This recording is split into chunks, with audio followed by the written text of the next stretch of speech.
right. Well, Happy New Year, everyone. I hope that your 2025 is off to a great start. And we are here for our first new member Zoom of 2025. We do these twice a month. The second Thursday evening, Eastern Standard Time, and the fourth Sunday morning of each month. And we'll make sure that we send you away with the link for the free space page where you can keep up to date on all the information.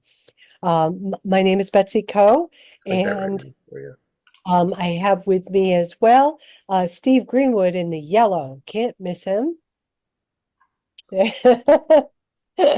And Murray Maloney, who is there. There's Murray. And we do have a fourth co-host, Hillary Gadsby, but she's in Wales. So she does not join us on Thursday evenings because she's asleep, as she should be. So what we've started doing the last few of these sessions is taking a little bit of time to go over a topic which is of interest to beginners. So that we went over G2G, the genealogist to genealogist forum, and all the things that you can do with that and how to navigate it. Last time we had Hillary did a presentation on GEDCOMs and uploading your GEDCOMs. It's actually walked us through one, showed how to clean it up a little bit. And tonight, Murray is going to talk about DNA because that's a very frequent question we get. And Murray is extremely knowledgeable. So thank you, Murray, for being willing to share your knowledge. And so that'll be, the first half-ish of our time together. And then we'll save the second half for whatever questions, whomever wants to give us a profile to look at or a topic to talk about. We'll go from there. So Murray, I'm going to hand it over to you. Okay, just now this is going to give me a second. Yeah,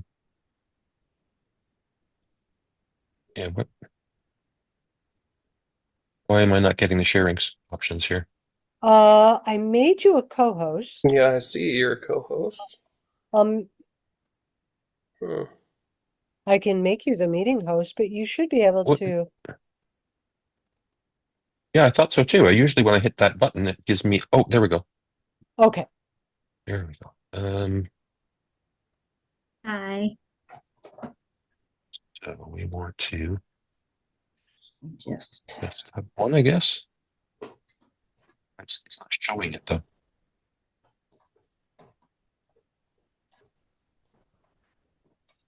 Let's see if this works. Huh.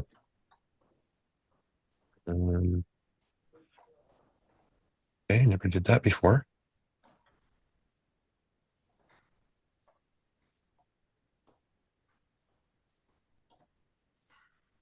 Oh, no. It's telling me that Zoom may not be able to record the contents of your screen until it is quit. Oh, okay. Is it at the same page that you shared with me? Just a second. Because we have two choices. I could do the screen sharing for you, or we could flip things and address people's questions first and then do your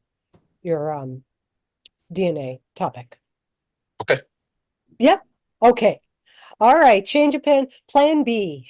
So we're going to pivot. So I'll come back as quick as I can. Okay. Sounds good. Okay. Okay, bye. So, wonderful to see some old friends and some new faces. Who we didn't, to my knowledge, we didn't have any volunteers. So who has questions? Yes, Mark. I have a question. Well, I have one quick question of, do I stop adding profiles in anticipation of the Connect-a-thon? Such a Good one. decision to make. Good one. You are already thinking strategically. That's excellent. Since you're on my team, I like it. Okay, so is that a yes or a no? Here's what you well, could do. go ahead. I have a recommendation. So there's these wonderful things called personal categories. I use them all the time. If you want to identify your profiles that you know need siblings, parents, children added to them, highlight those now. Use this time to identify all the ones that you're going to expand on, and then during the Connect-a-thon, do the actual expanding. Well, yeah, for me, it's like almost all of them is the answer to Okay. that. So, that makes it easy. I take it maybe your branches are not as well developed then? No, because I'm fairly new, and so I've just been doing the direct line on so many of them. How far Yeah. out have you gone in your direct line? Back in. I've got I don't know, half a dozen of them that are out 10 generations where I was able to either link in or something. Right. So there's options. There's places you can still explore and whatnot. Oh, plenty. Yeah. I wanted to throw that out. But my real question. Sure. So I have Inglesby 158. INGOLDSBY 158. Are you pulling it up? And Can you put that in the chat, Mark? yes. Yeah, great. And then I'll screen share. Maybe we'll give you some ideas to go off of. Yeah. Oh, you already got it. So, she is a great grandmother of mine, and one of the things that happened. Wait a minute. Sorry. Oh, there it is. whoops. Okay, now you're on the correct screen. Okay. There you go. Now, when I was first really kind of brand new on Ancestry, I was in the stage that my girlfriend called collecting people, and I got to her and I saw that there was a photograph that somebody had uploaded with a little note written on it, saying that she had been conceived out of wedlock by her parents that ended up getting married, and later in her life she took her father's last name.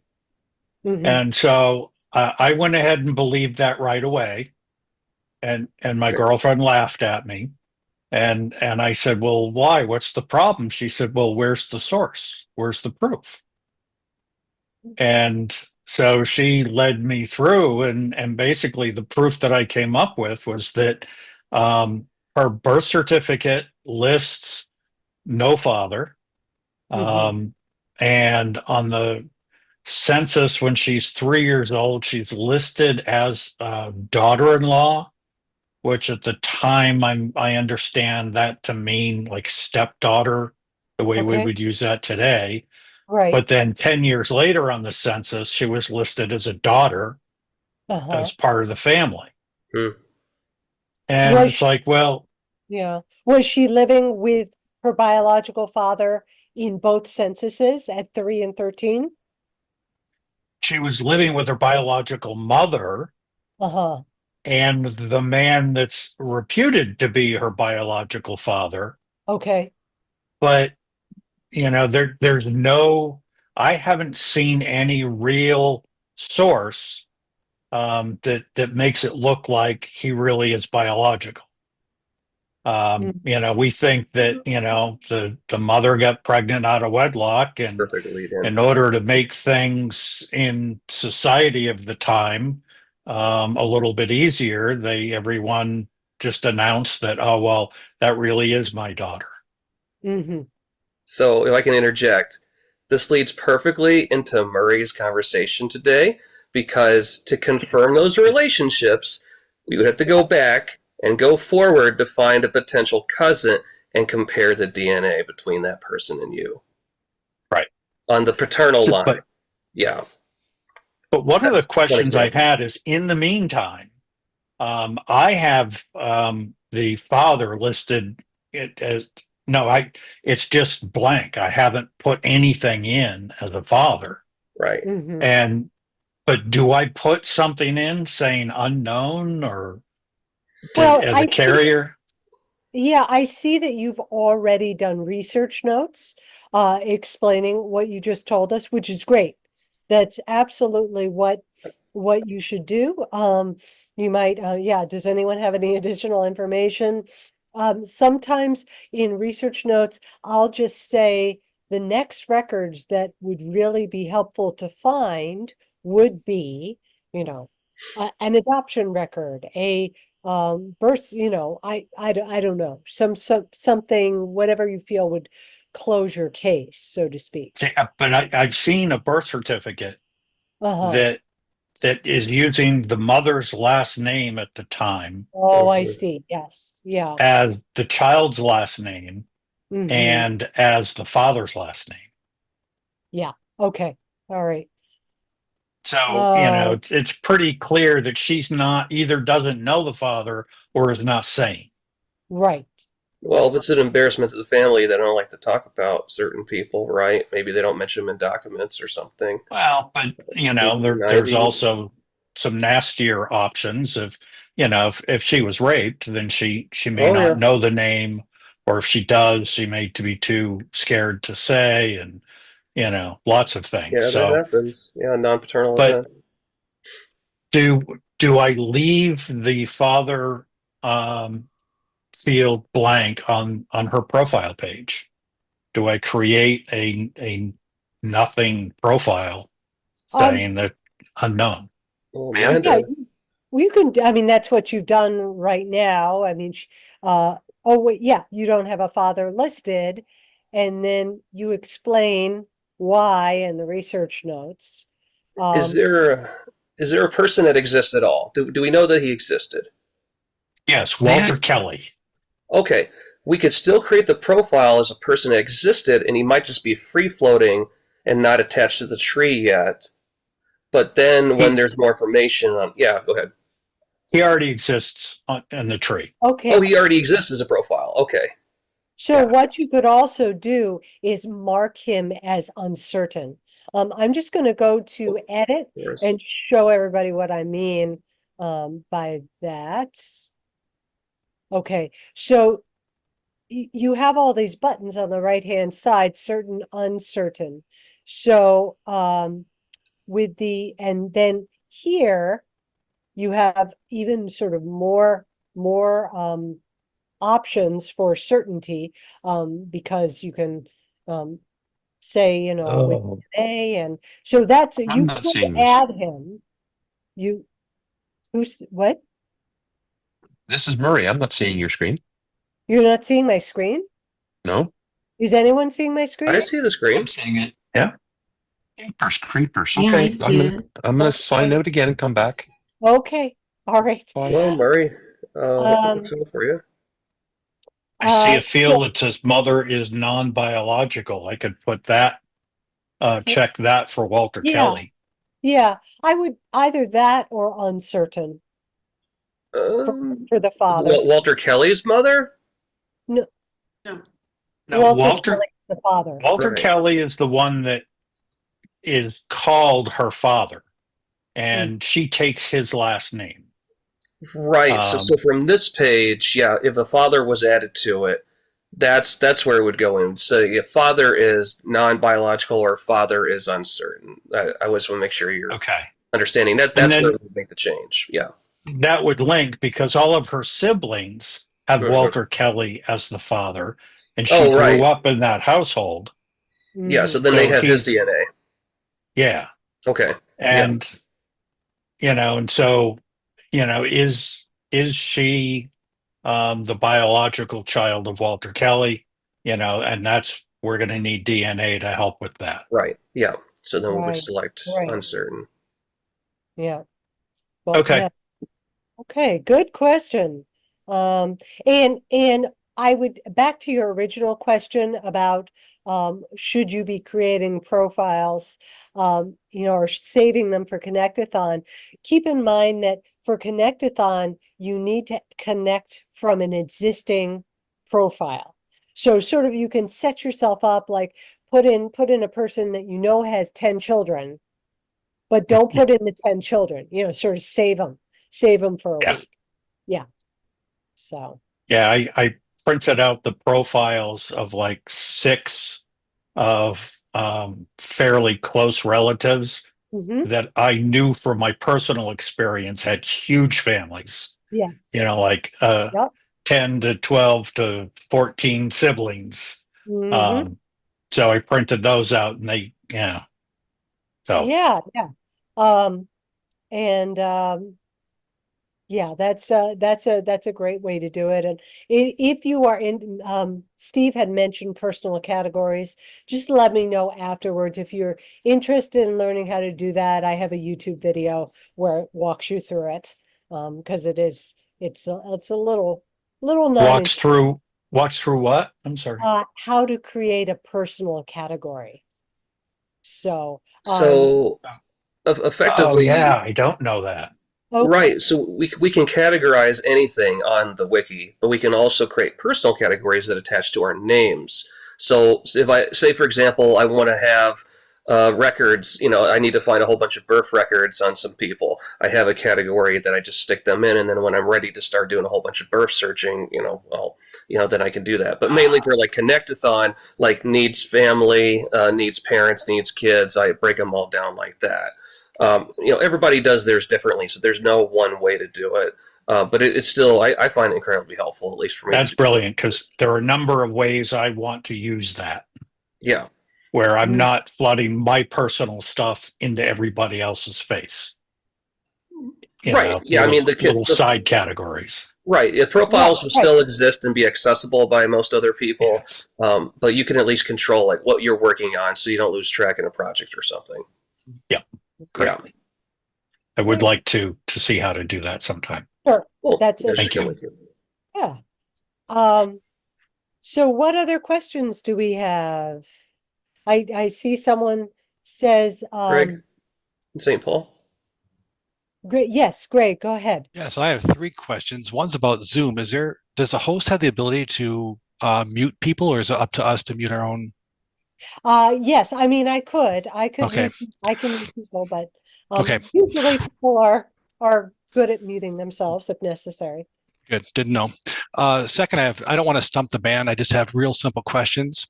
So when I get my sources, and it's like birth certificates, etc., and I do screen captures, is it acceptable to put those in as images on a profile, or is that frowned upon? Screen captures of what? Birth certificates, Vital records. vital records. Thank you. Are they copywritten records, or are they in the public domain? There's a lot of tell me. questions. You tell me about vital records. It's not a If there's a newspaper. line in the bottom that says "Don't reproduce this thing," you probably shouldn't. But you can link to it. You can link to where it's being. Sure, posted. I'm linking left and right, but Yeah. I didn't know if having images there. To me, I like to see them right there. Right. But I know I don't want to do it if it's copyrighted. But I didn't think vital Yeah. records were. We don't like poking the bear like that, especially if it comes from a government. At least in the state of Wisconsin, they're very particular about documents being reproduced. So if they came across something, we wouldn't want them to, Right. shut us down. For example. Yeah, I just That moved would- from Wisconsin, so that might be a Oh, reason you're in why. Wisconsin. Okay. So my You're other nuts, question and then. is also another. I'm, as you can tell, just starting. I want to do things the right way. So when Yeah. I'm doing my profile, and my mom is one of 11 kids. Wow. I'm doing her father right now. I know that above where it says they're the parents of certain people, I don't replicate in the profile, right? I don't put necessarily just more things to read in the profile because it's already listed above, or do I? What's the Oh, for the bio. So, I mean, Sure. the stats are given, but I still write out a narrative because then I can cite the individual information with inline citations. Ah. So you can't cite the actual Sure. header at the top, and people can put whatever they want in the top, but there's no way to cite it. So even if you did duplicate it, you put it more in a narrative format, that would actually allow us to double track where the info is coming from. That's a very good thought. Thank you for that. That's all Yeah, my no questions. problem. Thank you. All right, thanks for asking. Wonderful. And just another, just to go back to your question about the vital records, I mean, you will see that from time to time, that people will reproduce a screenshot of a vital record, particularly if they've ordered it. Like I have English Ancestry, and I've ordered a couple of marriage records. And if you've ordered it, you know, then it's in your personal possession.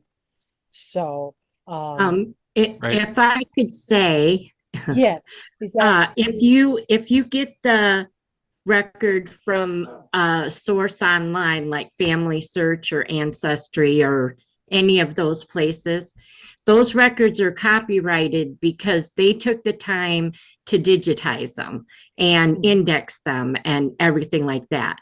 But if you have the document, like you said, because you ordered it, I have census records and stuff from back in the day when you had to order them and stuff. And those are yours. So you could do what you wanted with those that are yours. You just But answered you my question. cannot That's a great take- answer. Okay. Yeah, you just can't take something Slippery slope. that somebody else took the time to digitize and post that. okay, thank you, Ned. If I may add to that, though, Yeah, and then Michael, I see yeah, I'm Michael. sorry. But I think when it comes to certain government things like censuses, I believe censuses released by the U.S. government are technically not copywritten, but if somebody has a contract law that overrides it, like Ancestry, like that's where it gets a little slippery. And then Yeah, if you get your census records like I'm not a from- lawyer, so Yeah, if you get your census records from the government website, right. and for the life of me, I can't remember the name of it now, the NARA website. Yeah. Those are not copyrighted, but because Ancestry, Family Search, and all them took the time to digitize and put those in their format on their website, those are copyrighted, you know. And a lot of times they have metadata in that you can that they can search for and find these images, even, you know. But yeah, I'm not an attorney either. There is a genealogist that is one, though. I think there is a lady out there who does talk about those sorts of things. Judy Russell, the Judy? legal genealogist. Yes, I would recommend checking her out for any more detailed questions about that sort of stuff. Right. Michael, so thanks for your patience. Yep, sorry, Michael. No worries. So yeah, as people have been saying, government records are typically in the public domain. They're available. The copyright issue, copyright as copyright, is likeliest to come up with third-party entities such as Ancestry in particular. Their whole business model is exclusive access and licensing. Yeah. So yeah, you probably don't want to step on those copyrights. However, there are some workarounds. For example, if you go to get a Missouri government document from Ancestry, there will be a little pop-up saying, "Here is how you credit this." And Ancestry itself will also tell you where you go in Missouri, in the Missouri State Archives, to get that. So if you have not, you may have some information about how to get that document from Ancestry, but if you don't get the document from Ancestry, then they are out of the picture. They're no longer in that transaction. And Missouri just says, "Please give us credit here." Denmark, when it did its major, when it opened up its archives to, when it licensed its archives to Ancestry, specifically said, "This is not exclusive. We're gonna keep our records open." So, you know, go ahead, spread them around, but we are going to do that too. So it's usually on the government side, they will tell you what their restrictions are. Some governments might not really be exercising copyright, but they also have access to the records as a revenue source, which is, I imagine, say, Wisconsin's situation. They like So people it's to pay like for the records. Yes. you want to honor that arrangement with them and not, be Yeah, I think it's more on a county basis. Like if I go to a particular county for the records, yes, they would love some funding. If we're talking about census records that are across the entire United States as a work of a form of the government, I believe those are more accessible. And like I said, certain websites like Ancestry will come in with contract law and say, no, you have to get our permission to use them when they're accessible on Family Search for free. So it kind of defeats the purpose with something like that. One further thing specifically about the census is that for a while, and it makes a good point. The Census Bureau publishes a lot of information, but actually publishing the forms and indexing them and digitizing them, they didn't want to be in that business. And that's why Ancestry ended up with exclusive licenses for those. But as of 1950, which was the last cycle of census records released, by that time the government had become itself so digitized that making the records available was trivial for them. So those records are all public. They're not licensed. Family Search, for its own reasons, has done indexing of them. So those are much more available than the prior year's U.S. Census reports. Okay, that's good to know. Thank you for that. Yeah, excellent. Well, yeah, man, it makes a good point. You have to be careful in different countries. Different countries have different laws. I try to remember to specify the U.S. when I'm speaking of the U.S. It's hard living at the center of the universe, but yeah. All right, Murray. Oh, good timing. Yeah. Are you ready to be up? You're muted. You're muted, Murray. There we go. Hey.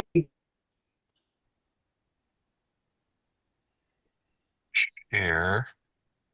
Okay. And then Things are working. over Yeah. here. And now how do I get rid of this thing? I want this thing out of my way. So I've got this black bar across my screen. You're not seeing it. No, I know, but it's okay. But it's in my way. Oh, there. Okay, I can move it. I can move it a bit. Okay, so it's there. I'll shut up so now. And now I don't know what you're seeing. So are you seeing this page that says DNA help pages? Yes. Yes. We are. Okay, perfect. And let me just get the URL for that. And oh, that didn't work. Chat. There's chat. Oh, chat. No, that's not going to work. Let's see. Hang on a second. No, that's not it either. Darn. Okay, Stephen. Could you possibly... Oh, okay. I could type it in for you. Yeah, because I can't seem to share or do anything. Oh, so there it is. It's... Mm-hmm. See it? Okay. Yep, I got it. I'm going to type it in now. Okay.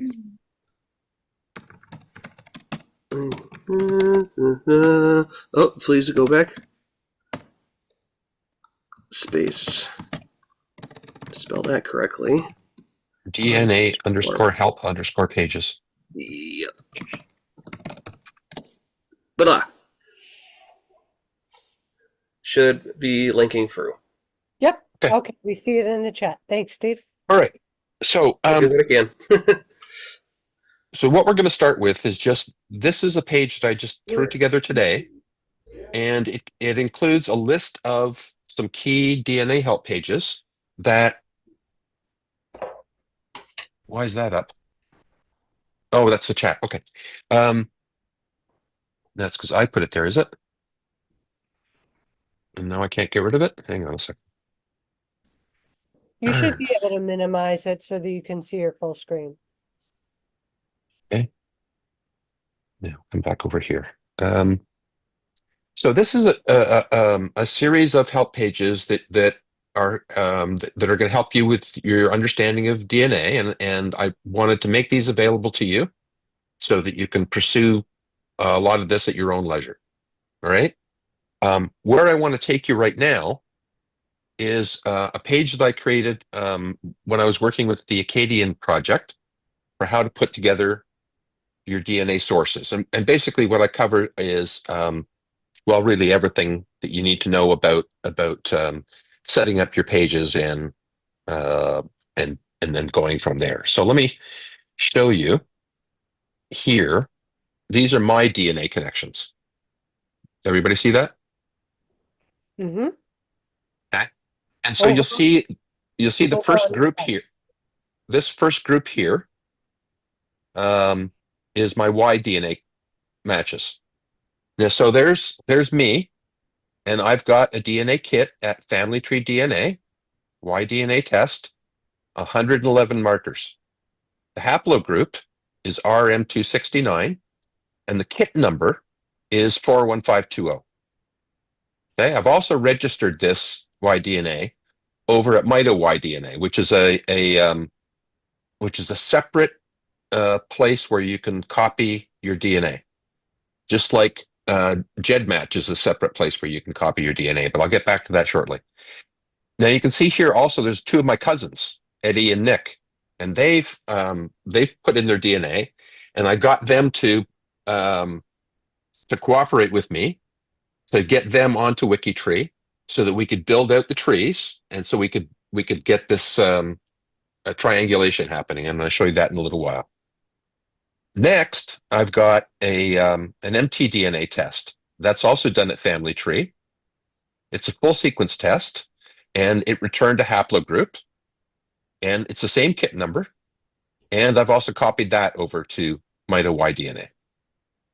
And then I've got my autosomal DNA tests. So I've done a test at Ancestry, and I've copied that to GEDmatch. I am Ancestry member Musmo17. I've also done a Family Tree DNA test, and I've copied that to GEDmatch. Now, if you'll notice, this is the same number. Now, how did I do that? Well, it turns out that GEDmatch lets you take multiple kits and combine them into a super kit. So you get, is your mind blowing, Stephen? So Keep talking. You're fine. You can take an Ancestry DNA kit and you can take a Family Tree DNA kit and combine them together, and you end up with a kit that has more information in it. And then, so anyway, so you can see here that I've got I've also got my autosomal DNA match at GEDmatch registered. And then here's a cousin of mine that I got to set herself up. Now, in order to make all of this happen, I had to move this thing out of my way so I could see my menus. There we go. And I can go to either under my own ID here, you can see DNA, or you can go under add and you get DNA test information. Okay. So when you get here, now mine's filled in, but I'm going to show you what you would encounter and how you'd make decisions about what to enter here. Okay. So I've got a current test list. And so, for example, I did an Ancestry DNA test.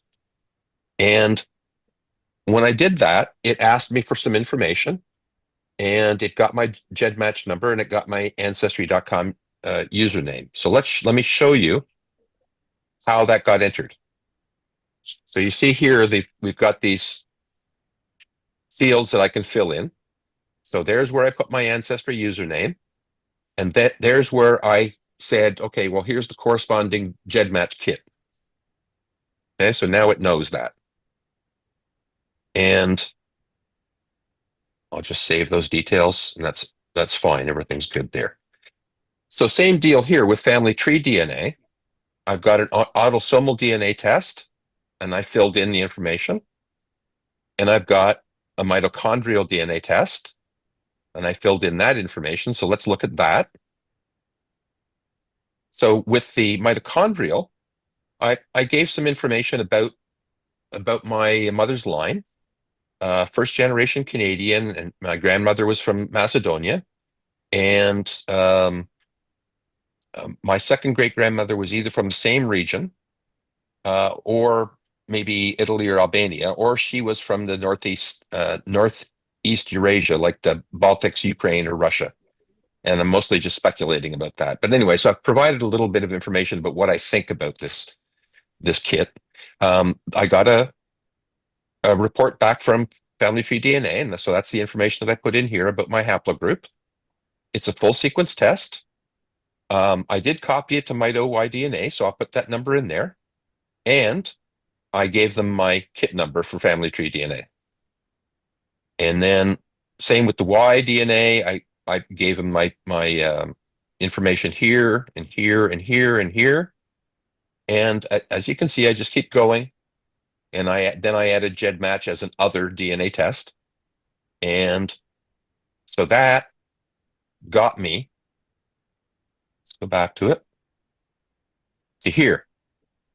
Right? So now this gets propagated up the tree. So let me show you that. So you can see on my father's profile, he's got the same information. And on his father's profile, same information.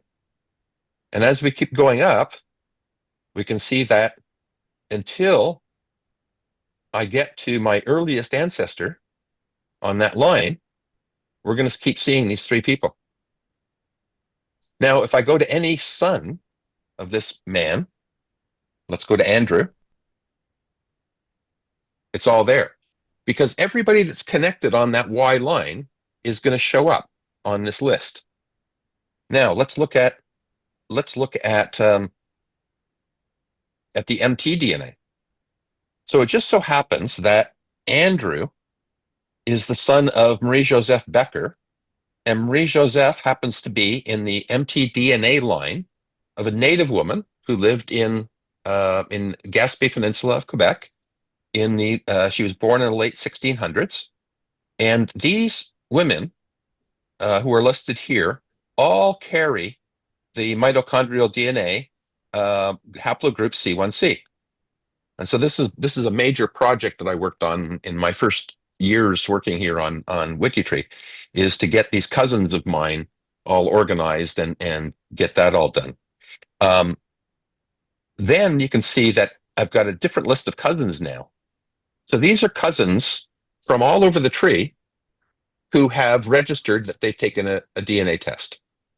Okay, and these are people that are related to me, so I can go. Belinda actually is a neighbor of mine. She lives 5-minute drive away from here. And Janice, you saw earlier, she was on when I showed you initially, and there's Belinda's daughter. Yeah.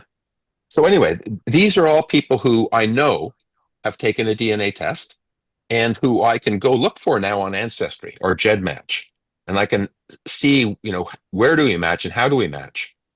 Now, what these numbers are here, see it says 3.12% for Belinda, and then when I move down here, Belinda's daughter shows 1.56, which is half of 312. Now, the 3.12% means that we are so far apart, where I think we're fourth cousins once removed. So we're so far apart that the DNA has halved multiple times. So when you start, let me give you an example. Let me just show you.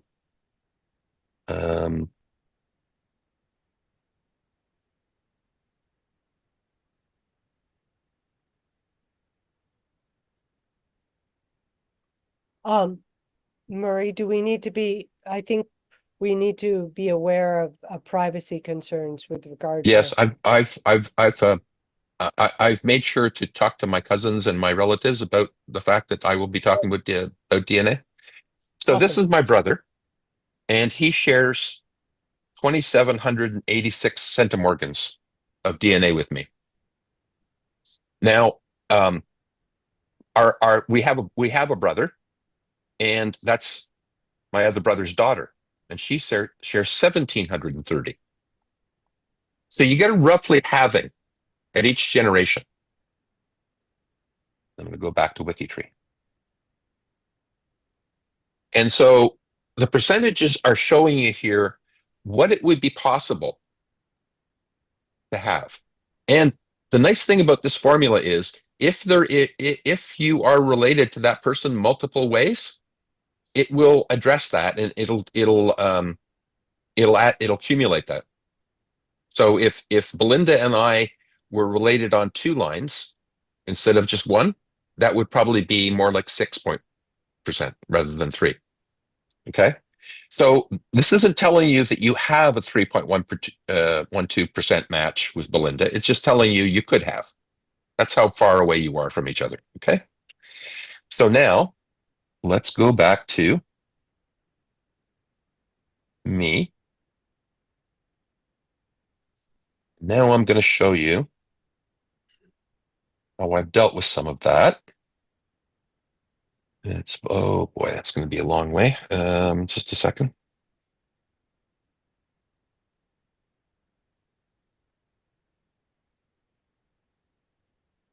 Okay, so here are some DNA confirmations,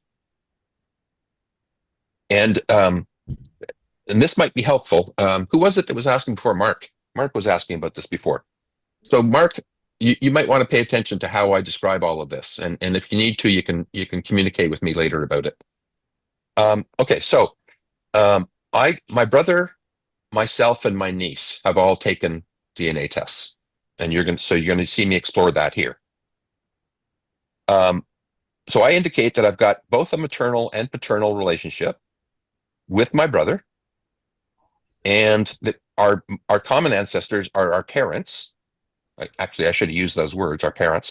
The predicted relationship is brother, based on the fact that we share 2,786 centimorgans. I mean, the relationship has to be pretty darn close. It has to be a child or a brother. On 45 segments, and the longest segment is 156. And so we have 50 to 57% shared DNA. So the confidence is extremely high. Okay, so that's the first step. Now, my next step was to say, okay, well, I'm going to do a maternal relationship is confirmed because I have a DNA match of 93.33 centimorgans on the X chromosome. Now, the only way that my brother and I can share DNA on the X chromosome is we got it from our mom. We can't get it from our dad. So that proves that we are related to our mother. Okay.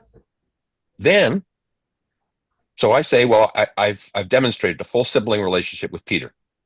Now, next I say, paternal and maternal relationships are confirmed between me and my brother and our niece.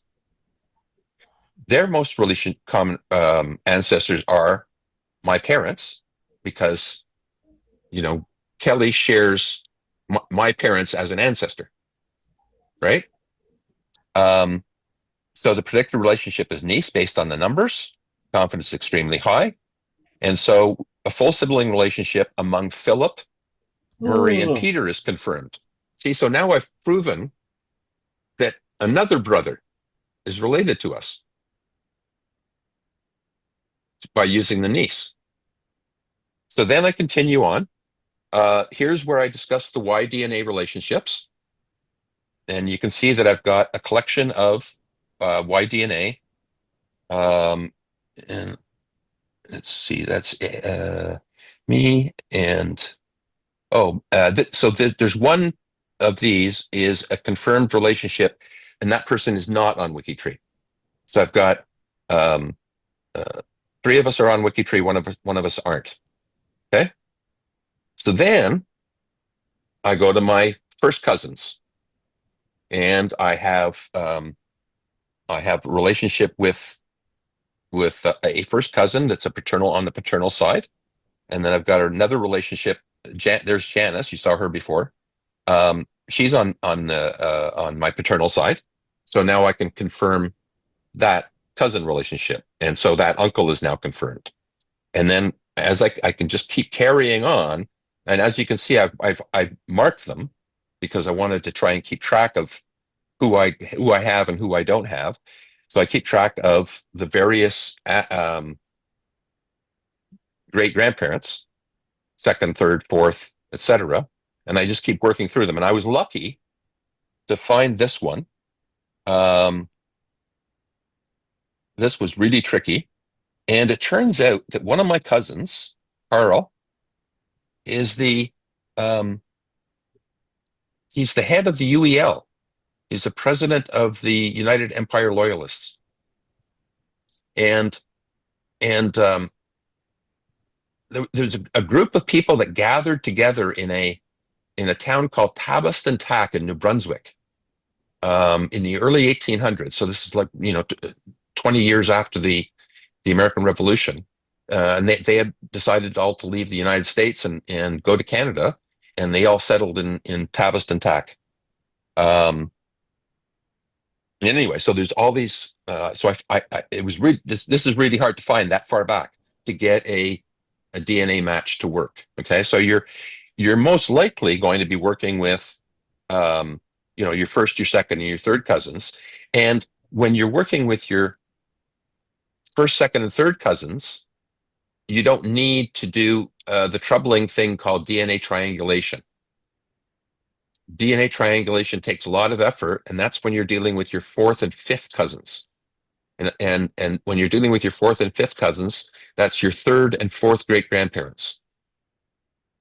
So as you can see, I worked through, and this is the paternal side. And then, my father's paternal side, my father's maternal side. I worked through those, and then I got to the maternal side. And so on the maternal side, I have no DNA matches at all on my mother's side. None. Not one. In the whole world. There's not a single person that matches her. So that has been an exercise in futility a bit, but I guess it's a waiting game at this stage. I just have to wait until one day that somebody might show up. But I managed to do some cousins. Again, you can see that there's a pattern for how you put together these DNA confirmation statements. Now, there's a process for creating a DNA, and because I've turned off the WikiTree browser extension, I don't know. So I need to find. Mary, I just put the link for Greg's citation, DNA confirmation citation maker app in the chat for everybody.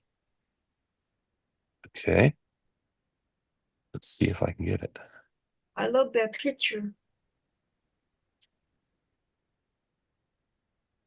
So you're talking about me? Yeah. And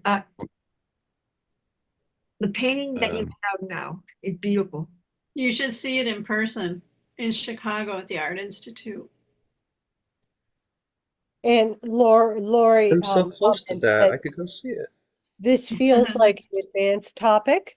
And yes, Murray is giving an overview that is going into some advanced topics. That's why I said, when you're ready to put your DNA confirmation statements into play, I'm still then not ready. the tools are there for you. Okay.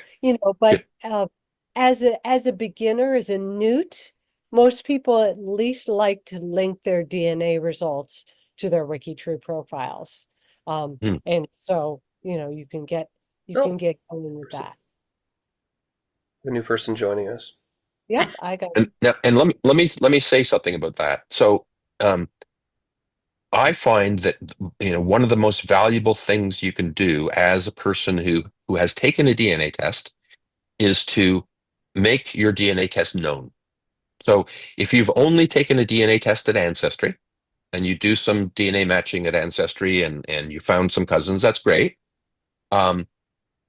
You're able to copy your DNA to Family Tree DNA, to MyHeritage, and to GEDmatch. And you should. The more places where your DNA is located, the more places you can do DNA matching. So, for example, MyHeritage gets way more European matches than Ancestry does. And GEDmatch and MyHeritage are really good places to do the level of DNA matching that you need to do for triangulation. So anyway, it's important to copy your DNA to all the right places. I have a question. Yes. Yes. My husband and I have not done any DNA test. My husband's mother was adopted. If my husband was to do a DNA test, what would we likely learn? And he has a brother and sister. Would they need to take one as well?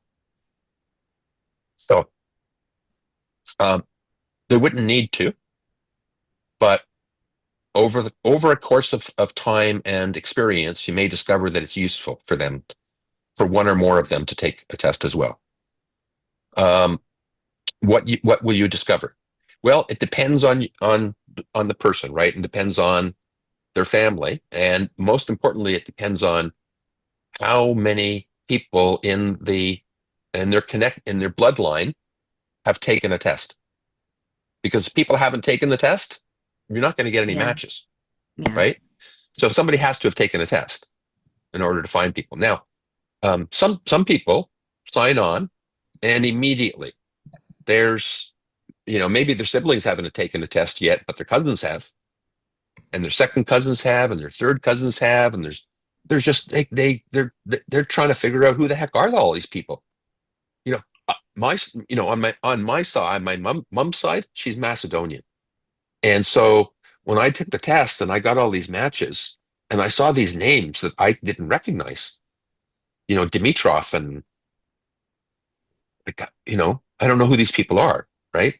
And I had to learn about a different culture and how their naming rules and all the rest of that. So that was a weird experience for me. And so it just depends on who they are and how they're related to, and who's taken tests. Should we do the mother's one, the MTA or whatever it is? Okay, so let's talk about the value of taking the Y and mtDNA tests. For me, there was value immediately in doing the Y-DNA test because I knew that my first cousin was going to take one at the same time. Okay, so we would be proving that we were descended from the same grandparents. Okay, and that was our first step. Our next step was to find somebody else. Let's find somebody else who's related on a different line entirely, and see if we can get them to match. Right, and so we've managed to prove that there's four of us. We've managed to prove that those four people have descended from the same guy who came over on a boat to fight in a war. Okay, and that's all we know about him. He came over on a boat to fight in a war, and so, there was that. So we were immediately successful, and our success grew as we collaborated. On my mother's side, there's been no success at all. Right, she's got this weird haplogroup that is like she's one difference away from being normal, and that one difference nobody else has. Nobody. Wow. So, I'm not learning anything. The closest match I've come to is an ancient archaeological find in the Lombardy region that they think came from, I don't know. Anyway, it's ancient. So I'm not, I'm not going to find any family based on that. So those two tests, you pays your money, you takes your chances. And both of them are, well, the mtDNA test isn't bad. I mean, it's like $150 or something like that, I think, right now. The Y-DNA tests, in order to do a useful Y-DNA test, you're going to need to spend at least $300, and more likely $700 or $800. Well, wait for a discount. Yeah. Oh, yeah. definitely. Especially if you go beyond So- 111, If, on the if you- Y-DNA test. if you wait for a sale on FTDNA, you don't have to spend the $700 or $800. You can keep it at $400 or $500. Yeah. Wait for if you're gonna do it, wait for a sale. Oh, yeah. I have a clarification question. Yes, please, Linda.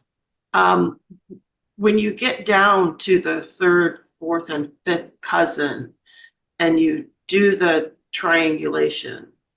Yeah. Is it confirmed even if you haven't built up all of the sources to prove the tree that you're working? No. So let me draw your attention back to this. I think I'm still sharing the screen. The Acadian DNA Yep. sources page. Yep. Yeah. So if you take some time and read through this, you'll find that it emphasizes over and over again. You've got to make sure the genealogy is correct. Okay. Right. That was my understanding, and I didn't catch that part of it. I just wanted for myself. Yeah, you want to make sure all your genealogy is correct, and well, you want to make sure that the line is solid, that you know that these people are connected in a maternal relationship, and then you can mark it up the line. Once you get to a point where you're not sure, you should stop marking it. Right, and that's the confirmed with DNA. So let me just show you that. I think I can do. Can I do that here? Oh no, I'm not using that. Hang on a second. Forgot that I turned that off. So you see here, when you mark your family, so I've marked my father as confirmed with DNA. If there's uncertain and there's confident and there's also non-biological, which is, Mark, what I was going to pop in with earlier is that you could put the non-biological father in there, well, as a placeholder, while you're sorting out the biological father. Yeah. So once you have confirmed it, once you've written a DNA confirmation and you know for sure that it's true, then you would mark this, and you'd mark it up to the person before the ultimate target. So when you're confirming your third cousins, which means your second great grandparents, you put that mark on all the way up to your first great grandparents. And the reason that you don't put it on your second great grandparents is because you don't know which one. Right. So it's one or the other, but you don't know which one, so you don't mark either of them. Right. And if I am on my heritage or ancestry, if I'm finding a match to someone that I don't know, I have to work through both trees, genealogy, right? Yeah, and let me just say another thing about all that. So recently, Greg Clark did a lot of work on the DNA confirmation maker, and part of what he did was while the program is doing the confirmation, it is looking up your tree. And it's determining how much of your tree you have filled in. So what some people like to do, they like the game system. We all do that, right?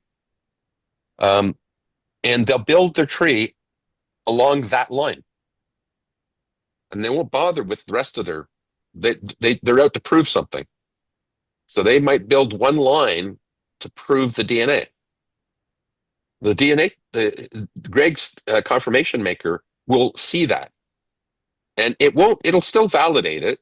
It'll still go through the process, but it'll give you a note, and it'll say, well, our certainty about all this is low because not much of your tree is filled in up to that level. So if you're trying to confirm a third or fourth or fifth cousin, and your tree is only built up on that side and up to that couple that you're aimed at, then it's questionable how valid it is, right? And I don't understand that. If I've got a match, yeah, so It's supposedly third cousin, and I work up my part of the tree and their part of the tree with sources. Yep. I mean, how could it be from a different part of? I mean, I don't understand why that. You know what endogamy is, right? Yeah. All right. So you can have DNA descend along two different lines until it reaches you, or the other person could have that, and you don't know which way it came.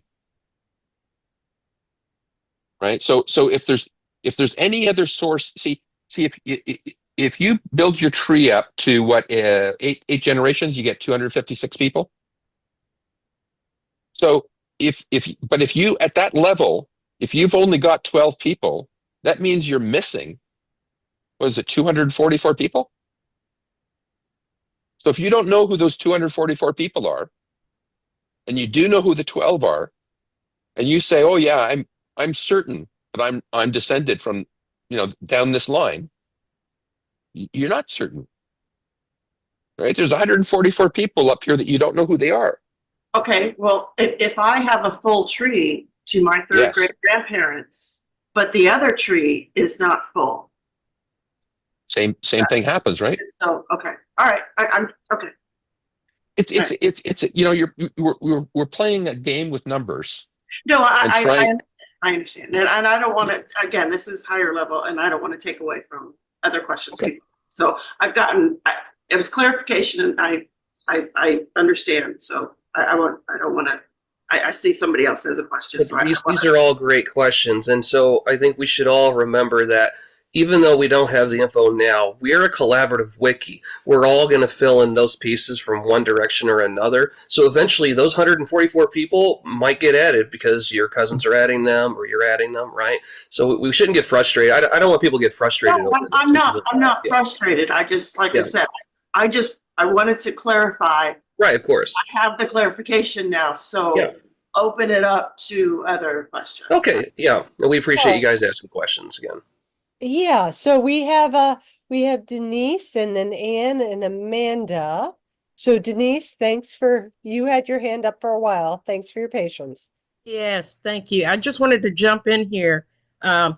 Earlier when Nettie asked about some DNA and Murray was giving some feedback, that Y chromosome is only for men. So That's right. a woman, there's no need for a woman to order a Y DNA test because there won't be any results for her on that. Women have 2 X chromosomes. The men have 1 Y and 1 X. So Nettie, if you're brand new at ordering DNA, instead of paying for those separate tests, I would suggest getting what they call the autosomal DNA test. That carries all the chromosomes, both Y and X. So you'd be able to pull all of them together. As an initial start, when you become more experienced like Murray, then you can separate out, your brother and his father and his grandfather and so on and so forth. So true. Thank you. Very important clarification. Thank you, Denise. And let's see, we also had a question from Anne would be next Anne. then. Anne? Yes, I just want to tell you is that at Roots Tech from Family Search in March, they're doing a special DNA for all 3 days. It's one of their big stories in DNA, AI, and also African American. Those are the 3 big items that they'll be doing at Roots Tech. It's for free, and you can register right now. Thank you.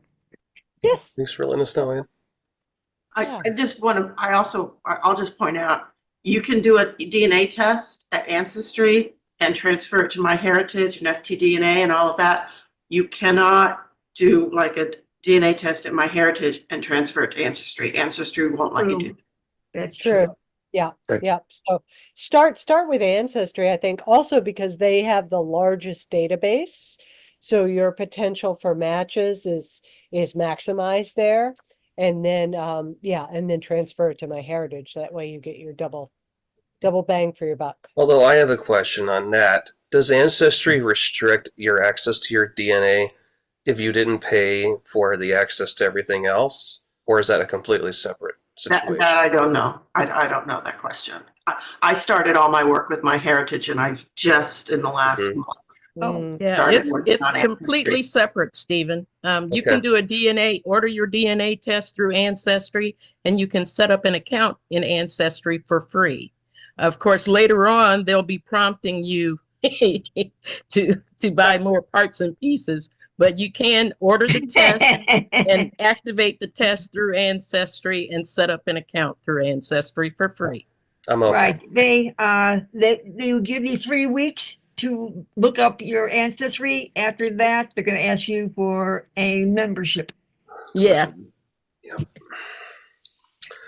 And then to Amanda.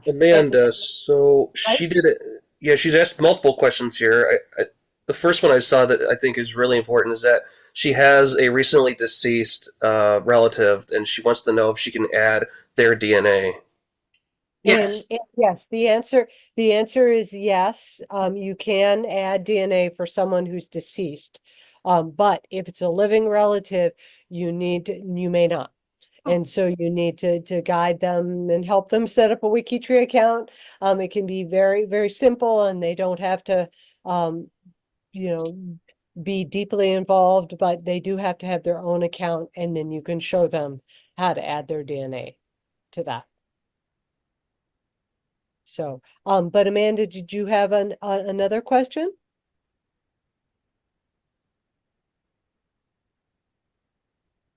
Have we lost Amanda, Well, perhaps? she's still in the chat as of a minute ago.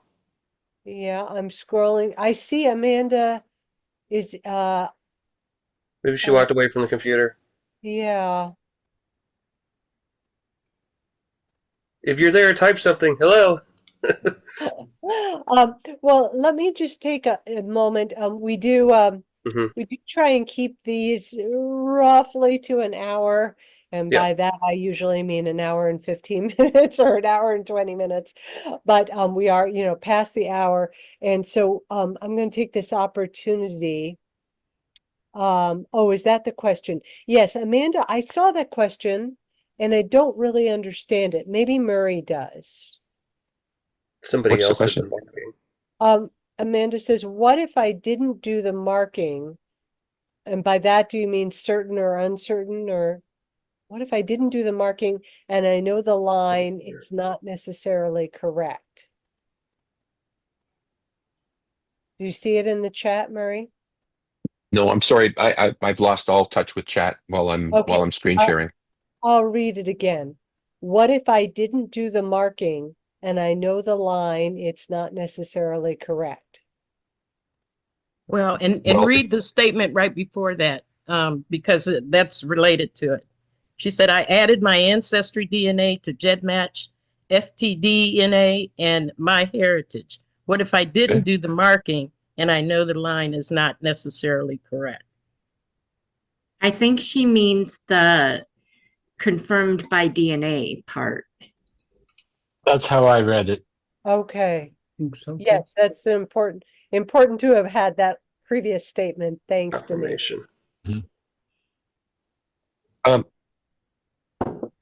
So the steps are, so you've done DNA and you've copied it to the various places. I'm going to take it that you may or may not have registered your kit on WikiTree, the part that we did at the beginning of the show, or sorry, in the middle of the show, which was how to add your DNA information to WikiTree so that other people can see it and it propagates up the tree. So it's important to do that. If you do that at that time, your link to your WikiTree tree will be over at GEDmatch, which is very valuable because if you were working on GEDmatch, it's horrible trying to work with their stupid trees. So you want to make that connection. If you know that the line is broken or you know that it's uncertain, then you wouldn't do a DNA confirmation and you wouldn't mark something is DNA confirmed, I guess.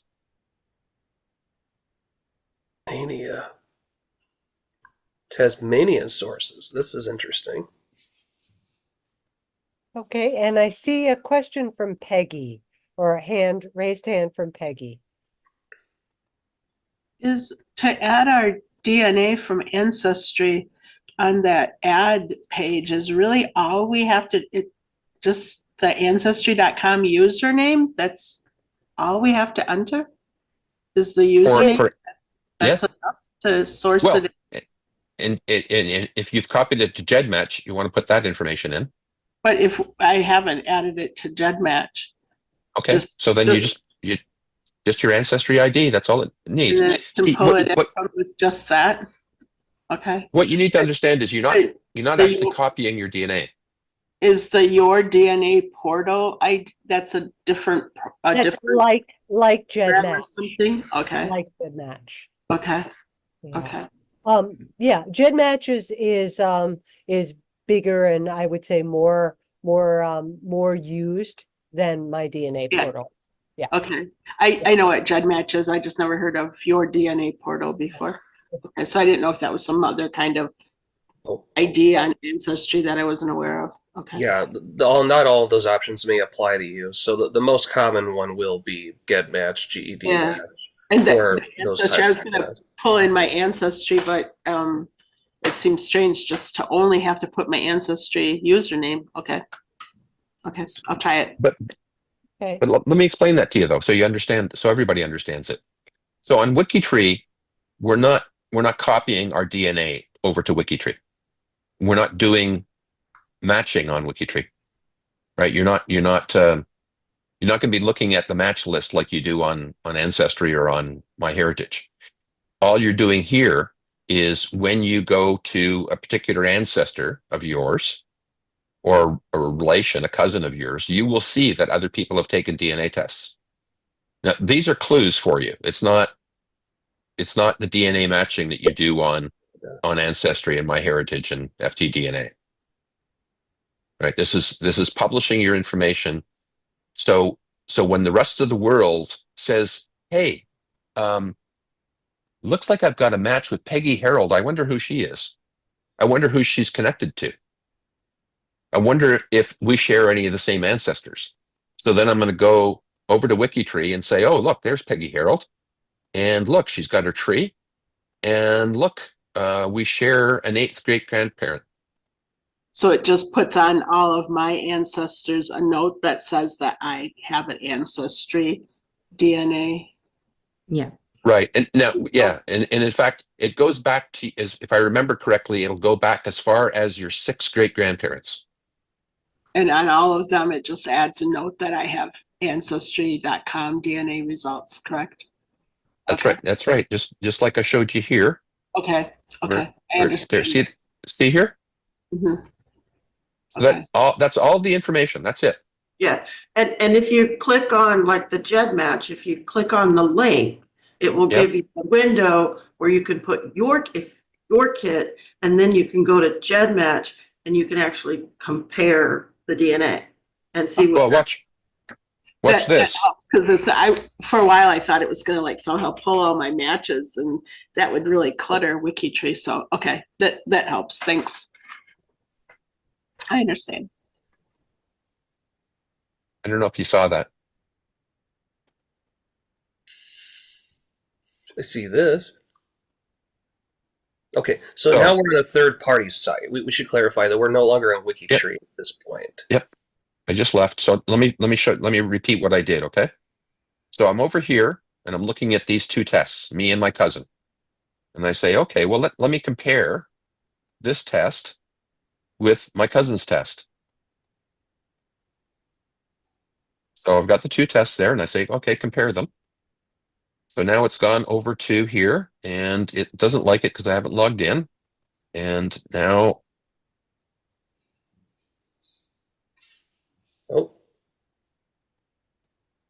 super secure. Oh yeah, I hate that when it has to put you on the main page, and then you have to go through and do it again. You have to basically be logged in to GEDmatch before you decide to do the actual match. Okay, let's do it again. Yeah. There you go. Now you Okay, just so change now, the parameters. yeah, that's a good point that Stephen just wrote. So you have to log into GEDmatch before you do the compare. But once you do that, it'll send you over here, and then you can press the button and do the compare, and it'll show you all the different ways that you match with your cousin.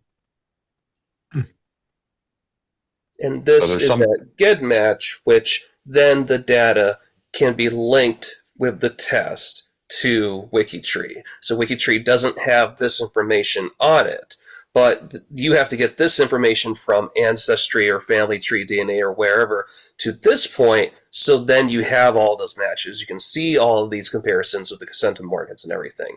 It's like a 1, 2, 3, right? You're starting over here with the test, then you're getting it to the third party host, then you're getting it to WikiTree, right? In my opinion, it's like if you come across the profile and it's got a birth certificate for your grandmother, and you have a birth certificate for your grandmother in your file, you can compare the two documents. Even though they're not all on WikiTree, you can go to the website that's linked in the sources. You can check your own files and everything. It's not all on WikiTree, Right. but the links are there to where you can go to the source and double check and see that everything matches and where it differs. Yeah, that's the corollary. Yeah, so we treat DNA like a source, like on Family Search. That's the third party site. That's where that would happen. Yeah. All right. Well, I'm going to stop the recording now, because I'll explain. If the recording gets too big, it becomes very unwieldy to download it. So let me say thank you to everybody. So we have that on the recording. Thank you for being with us, and my lights changed. for those of you who are joining us afterwards. And our next new member Zoom will be on the fourth Sunday of the month. January I believe 26th. Thank you, Steve. 11 o'clock Eastern Standard Time. And you know, there's no limit on how many times you can come and join us. Please come again.